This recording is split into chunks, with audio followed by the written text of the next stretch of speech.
Shalom, selamat malam kekasih Tuhan yang saya kasihi. Malam hari ini mari kita belajar akan kebenaran firman Tuhan.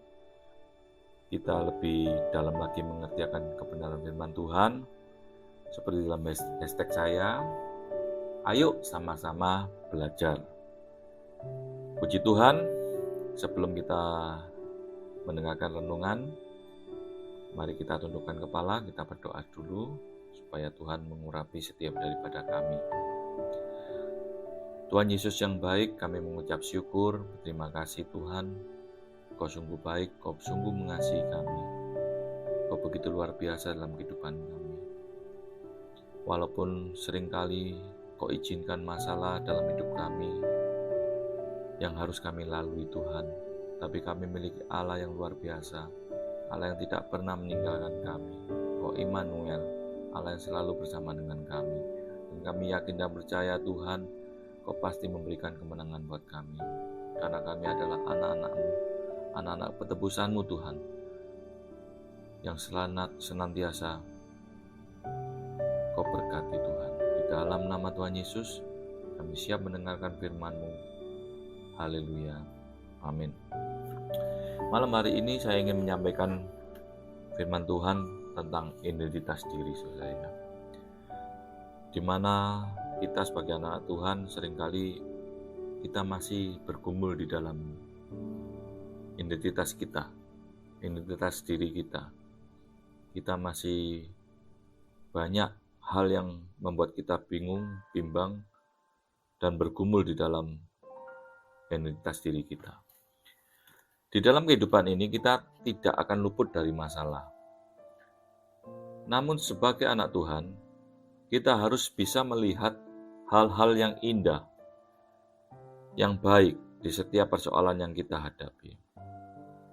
Karena segala sesuatu yang kita hadapi, pasti ada makna yang baik. Rancangan dan rencana Tuhan itu pasti baik. Setuju saudara ya? Dari setiap ada masalah dalam kehidupan kita, coba kita teliti dengan seksama. Mesti ada sesuatu hal yang baik yang Tuhan mau nyatakan dalam kehidupan kita. Walaupun seakan-akan tanda kutip masalah itu tidak baik menurut pandangan kita, menurut daging kita. Tetapi Tuhan menaruh sesuatu yang baik di setiap problem, masalah yang Tuhan izinkan untuk kita hadapi di dalam sehari-hari, di dalam kehidupan kita. Kita harus punya cara pandang yang baik, saudara. Mari kita baca di Lukas 11 ayat 34. Matamu adalah pelita tubuhmu. Jika matamu baik, teranglah seluruh tubuhmu. Tetapi jika matamu jahat, gelaplah tubuhmu. Jadi, kalau mata hati kita baik, kita akan melihat terang, walaupun di dalam kegelapan. Nah, seperti tadi yang saya sudah sampaikan, di setiap masalah yang kita hadapi, di setiap problem yang kita hadapi, seakan-akan kegelapan itu melanda dalam kehidupan kita. Percayalah, kita akan dapat melihat terang di dalam kegelapan. Kita akan melihat hal-hal yang baik di dalam persoalan yang kita hadapi. Kalau kita memiliki cara pandang yang baik, saudara. Mata hati yang baik, kalau kita memiliki hati yang baik, mata hati yang baik, kita bisa peroleh semua itu. Mata hati yang baik kita bisa peroleh. Kalau terang Tuhan ada di dalam kehidupan kita. Setuju ya? Karena Tuhan Yesus adalah terang dunia, dan Tuhan Yesus harus tinggal di dalam kita. Jadi terang dunia itu adalah Tuhan Yesus sendiri. Jika Tuhan Yesus ada di dalam kehidupan kita, di dalam hati kita, dan kita melekat kepada pokok anggur yang benar, maka hidup kita akan menjadi terang. Di dalam kegelapan sekalipun, kita akan memancarkan terang itu. Karena ada Roh Allah, karena ada terang itu sendiri di dalam kehidupan kita.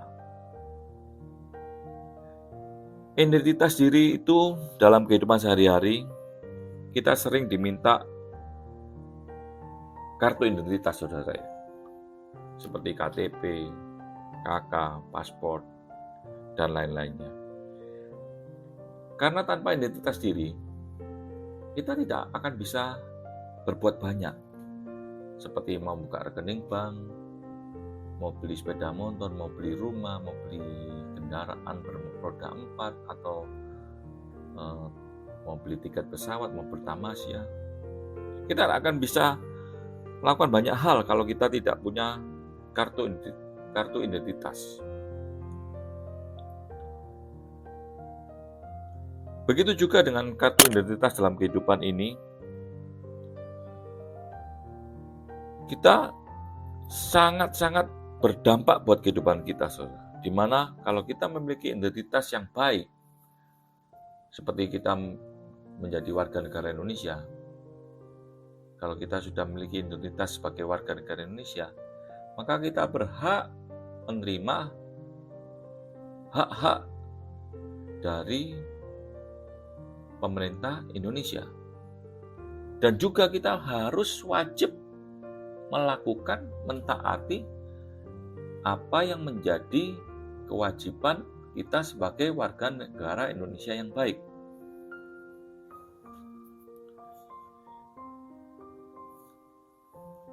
Apa sih identitas diri, saudara? Identitas diri adalah lensa yang kita pakai untuk melihat diri kita sendiri. Jadi, cara pandang kita menilai diri kita sendiri. Mungkin saat ini masih ada yang bergaul tentang identitas diri, merasa saya tidak bisa, saya kecil, saya tidak mampu, saya tidak pantas, saya tidak layak. Itu berarti kita saat-saat ini masih mengalami pergumulan tentang identitas diri kita. Kalau kita masih bergumul di dalam identitas diri, saudara, maka kita tidak akan dapat pencapaian atau keberhasilan dalam hidup ini. Jadi kita harus benar-benar memiliki pengertian, kepastian bahwa siapa sih kita ini. Nah, identitas diri adalah cermin yang kita pakai untuk mengukur diri kita sendiri. Mengapa kita masih banyak yang bergumul tentang identitas diri? Di dalam Roma 3 ayat 23, saya bacakan, karena semua orang telah berbuat dosa dan telah kehilangan kemuliaan Allah. Dosa memiliki sifat pengurangan nilai, sehingga manusia merasa gambar dirinya rendah atau rusak, jelek. Padahal Tuhan menciptakan manusia serupa dan segambar dengan dirinya, dengan Tuhan sendiri. Kita ini ciptaan Tuhan yang istimewa. Kita diciptakan serupa, segambar dengan Sang Pencipta. Begitu luar biasa manusia ini, saudara. Begitu Allah sangat mengasihi kita, sehingga kita diciptakan serupa, segambar, selaras dengan Tuhan sendiri. Nilai yang kita letakkan atas diri kita sendiri menentukan bagaimana orang lain memperlakukan kita. Ingat ya, saudara ya. Nilai yang kita letakkan atas diri kita sendiri menentukan bagaimana orang lain memperlakukan kita. Seringkali orang itu tersinggung, perkataan orang lain membuli atau merendahkan harga diri kita. Kita tersinggung, kita marah, kita merasa tidak senang sama orang itu. Namun kita kadang-kadang lupa, saudara. Kita menaruh harga diri kita menaruh nilai diri kita selalu di posisi jelek. Kita menilai diri kita sendiri seperti jelek, rendah. Contoh, ada sesuatu pekerjaan atau hal apapun yang ditawarkan oleh salah satu teman atau kerabat atau siapapun rekan kerja. Kita selalu berpikir terus dan selalu berkata, masa bisa? Mampukah saya?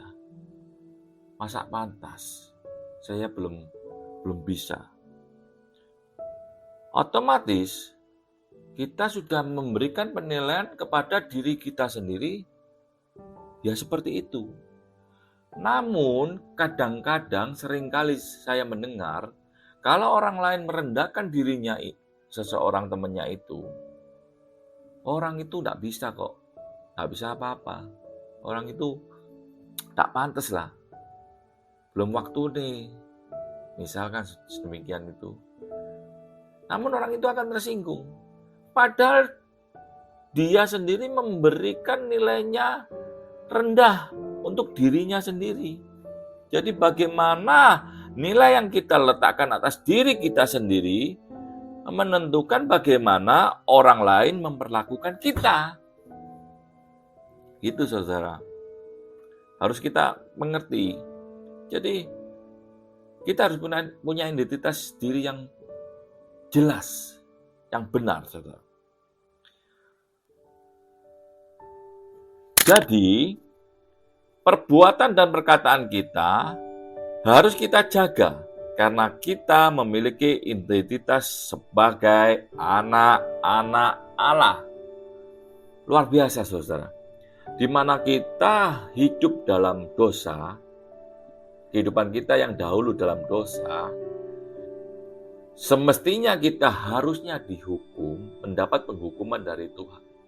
Namun begitu besar kasih Allah akan dunia ini, Tuhan menyelamatkan kita, menebus dosa kita dengan mati di kayu salib,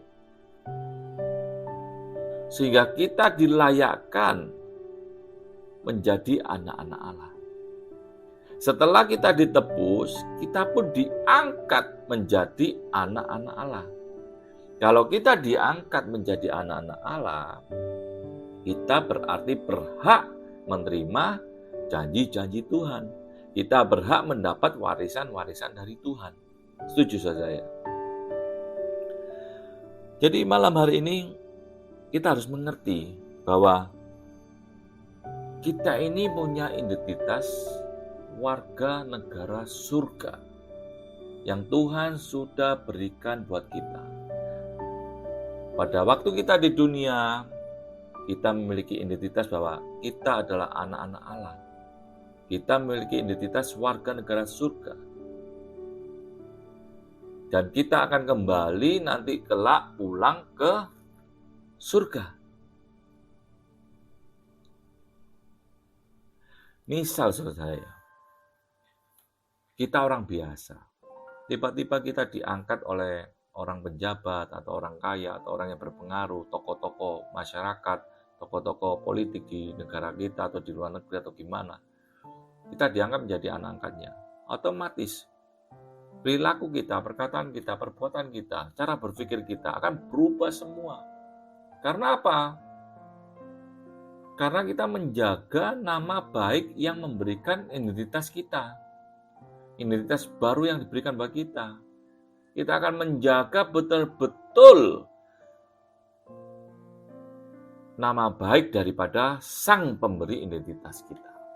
Begitu juga dengan kita saat ini, saudara. Kita orang berdosa diselamatkan oleh Tuhan dan menjadi anak-anak Tuhan dan memiliki identitas baru, menjadi warga negara surga. Otomatis kita harus menjaga benar-benar nama baik Allah Bapa di surga melalui perbuatan, perkataan maupun tingkah laku kita. Jangan kita memalukan menjadi batu sandungan buat nama yang memberikan identitas kita.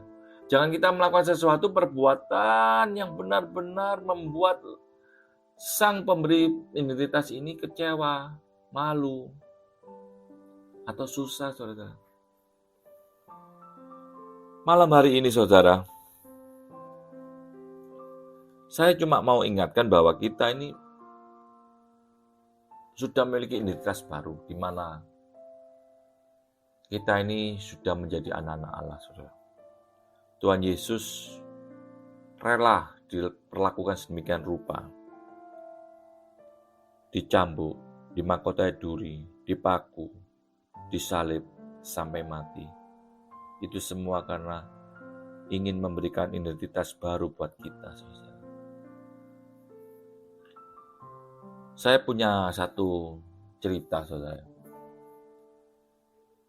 Bagaimana di suatu desa, suatu daerah, terjadi banjir bandang, angin kencang,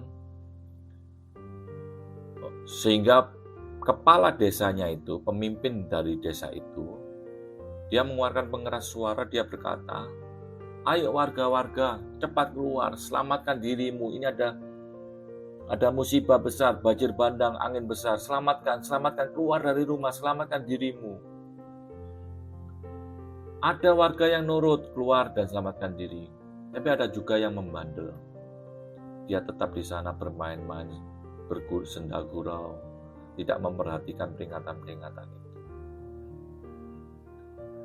Semakin jam berlalu, badai itu semakin kencang, banjir itu semakin keras, semakin banyak sekali, sehingga pada waktu kepala desa ini melihat di arus sungai yang deras itu ada satu orang yang lagi minta pertolongan, tolong. Dia mau terhanyut oleh arus derasnya air itu, saudara. Lalu dengan sigapnya kepala daerah ini, kepala pemimpin desa ini meletakkan pengeras suara ini. Langsung dia lompat masuk ke dalam sungai itu dan menolong warganya itu, saudara, sehingga warganya itu selamat. Namun naas, sang kepala desa ini terhanyut oleh banjir bandang itu, sehingga harus meninggal dunia. Dari cerita yang saya sampaikan ini, saudara, menggambarkan kehidupan kita saat-saat ini, di mana Tuhan telah memberikan warning buat kita, selamatkan, jauhi dosa, hiduplah benar sesuai firman Tuhan. Sudah dinyatakan oleh hamba-hambanya, telah seringkali kita dengar di dalam setiap persekutuan, di gereja dimanapun. Namun ada yang juga yang nurut, ada yang menghiraukan. Nah, pada waktu kita jatuh, Tuhan turun tangan sendiri menyelamatkan kita. Bahkan Tuhan sendiri rela mati buat kita untuk keselamatan kita. Itulah Tuhan kita, saudara. Tuhan Yesus sendiri yang mati buat kita. Saya kalau merenungkan hal ini, saudara, begitu dalam kasih Tuhan akan kita, saudara, sehingga Dia rela mati untuk menyelamatkan kita.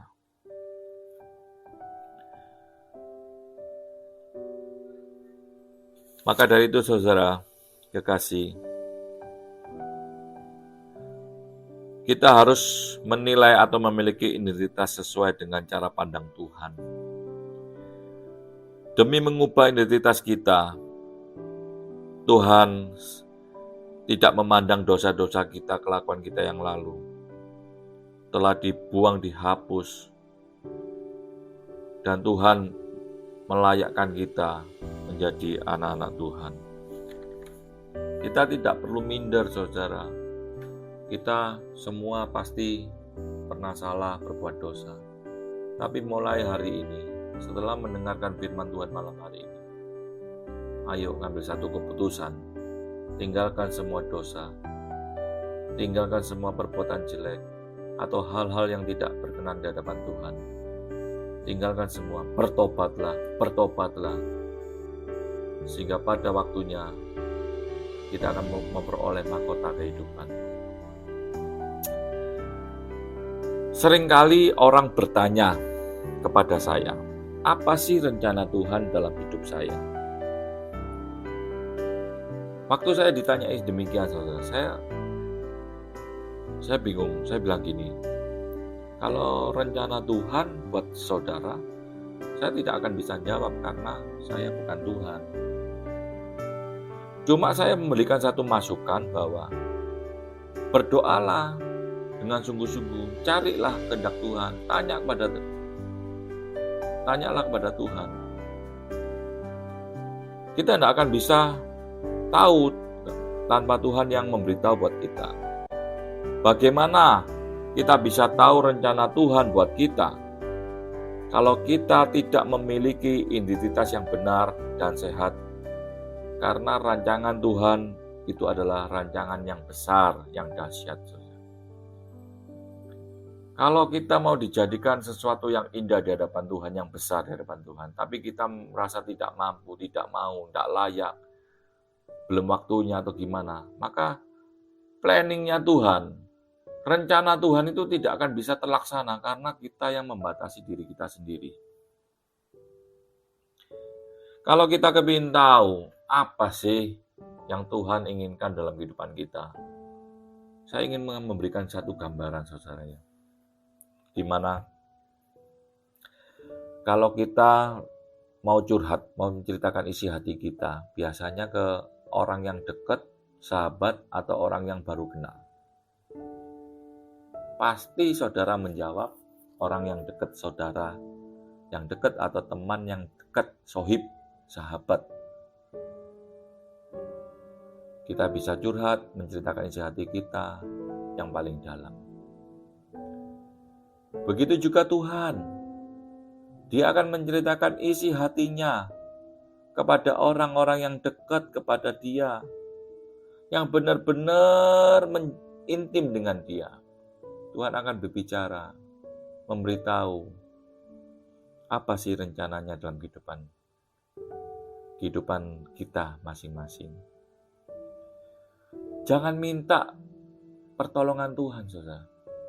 Jangan hanya minta janji-janji Tuhan.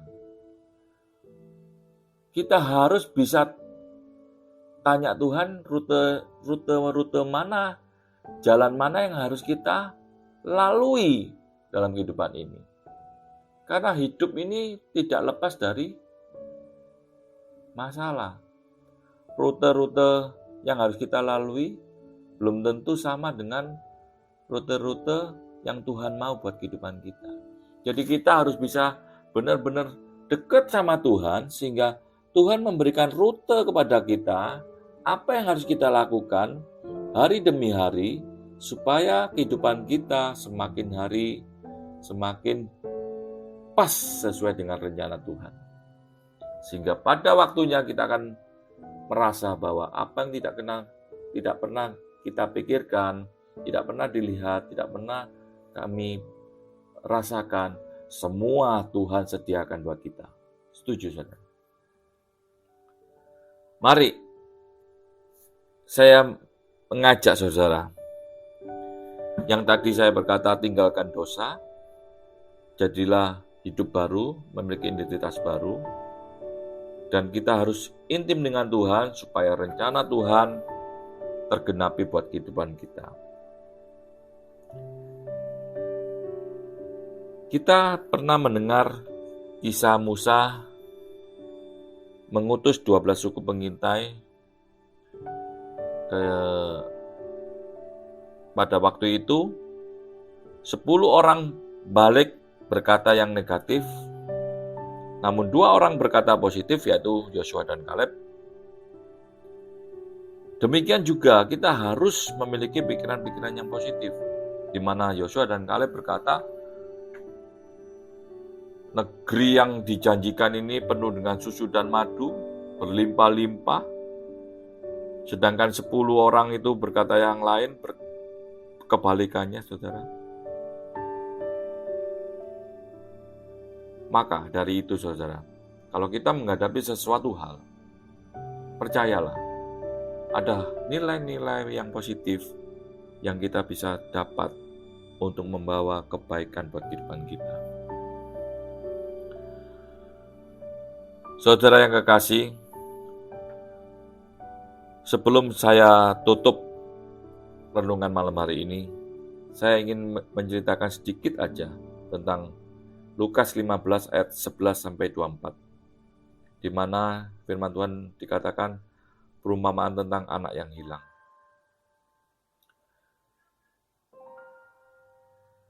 Hamba-hambanya sering mengkhotbahkan tentang bagaimana orang-orang yang jauh daripada Tuhan terus diselamatkan, dipulihkan, dan kembali kepada Tuhan. Namun saya ingin dari segi cara pandang yang berbeda menanggapi firman Tuhan malam hari ini, di mana ceritanya bahwa si bungsu meminta warisan pada orang tuanya. Setelah orang tuanya memberikan warisan itu, si bungsu berfoya-foya, dihabis-habiskan di kota.